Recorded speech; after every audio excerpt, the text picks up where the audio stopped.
ပေါက်မလားဘူးဆိုတော့ဒီမှာလာကြည့်ရှာကြည့်တာပေါ့ဟာလေပြင်းမတော့ပေါ့ပုံမှန်ဆိုလို့ရှိရင်တော့ဒီလိုချိန်ဆိုလို့ချင်းပေါက်နေပြီပေါ့နော်ကျွင်းသိမ်းမှု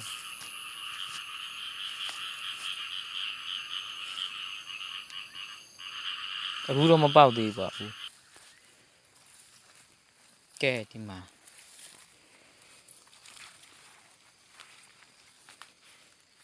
ဒါပါတီ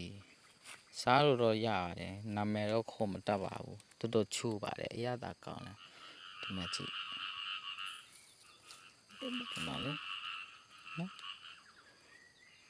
ရသာတော့ကောင်းတယ်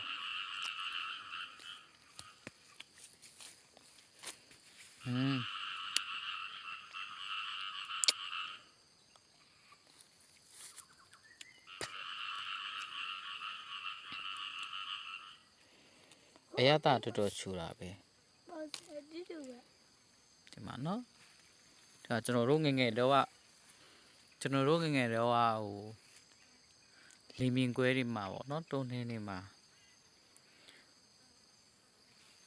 စားခဲ့ဘူးတဲ့အသီးတွေတိုးတော်နာမည်ကတော့ကျွန်တော်ဗမာနာမည်မသိပါဘူး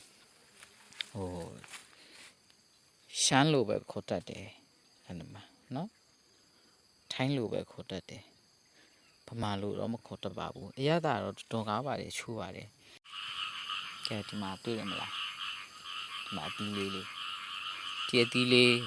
ဒီမှာတွေ့ရနော်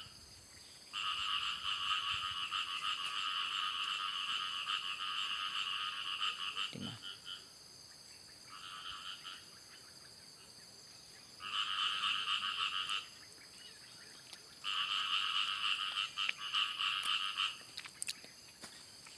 အရသာတော်တော်ချိုးပါတယ်အစစ်လဲမြို့လို့ရတာပေါ့နော်မမြို့ပဲနဲ့ထွေးပထုတ်လေးတွေရပါတယ်ဒီမှာတော်တော်ချိုးပါတယ်အခေါ်ကဟိုပပလေးပဲအမပြေပြမှာဟာပဲ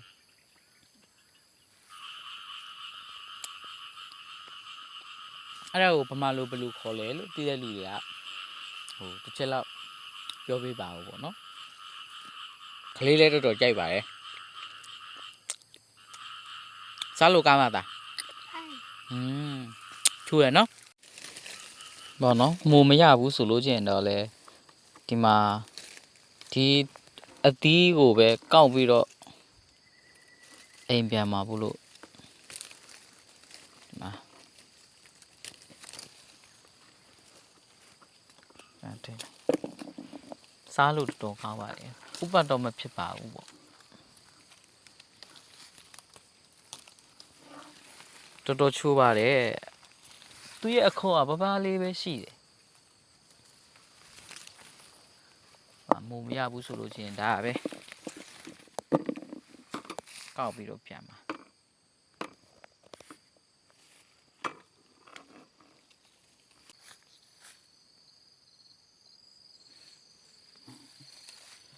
တပွဲကိုမှမရဘူးတောထင်းကိုလာတာစီဖိုးအလကားကုံရတာပေါ့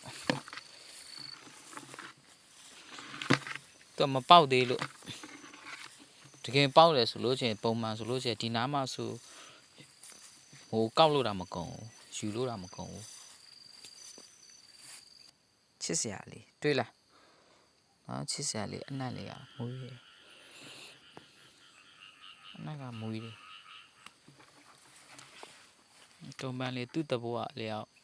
ပွင့်နေတာပေါ့တွေ့ရနော်ထက်စရာလေးနဲ့ပုံမဲလေးနဲ့လာတာကိုကျူတင်ပြီးတော့အကောင်းဆုံးပြင်ဆင်လာတာပေါ့နောက်ဆုံးတော့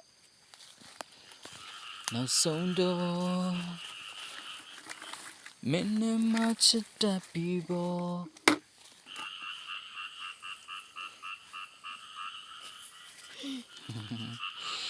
ကလေးလေးကအဖော်လိုက်လာခဲ့တယ်အရန်မွေးတယ်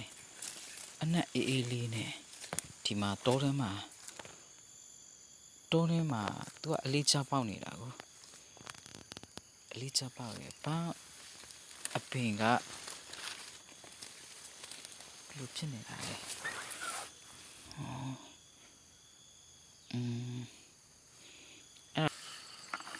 ဆိုင်ကအမေဝေးလဲကြအောင်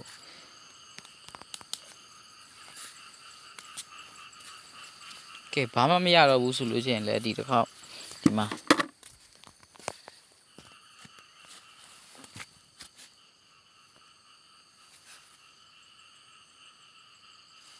ဒီအသီးလေး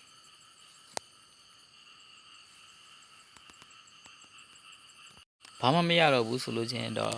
ဒီနေ့ဒီလောက်နဲ့ပဲအိမ်ပြန်ကြတော့မယ်လေဘာမှမရတဲ့အတွက်ဒီနေ့တော့အိမ်ပြန်တဲ့ခါကျတော့ငါပီထောင်းနဲ့စားရမှာပဲဟောမိုးဟင်းချစ်စားရမယ်ဆိုလို့မိုးရှာမိုးထွက်လာတာအဲ့ဒါမိုးမရတော့ဘူးဆိုလို့ချင်းအိမ်ပြန်ပြီးတော့မိမချစ်ထားတဲ့ငါပီထောင်းကိုပဲကျုံရမှာပဲဘိုင်ဘိုင်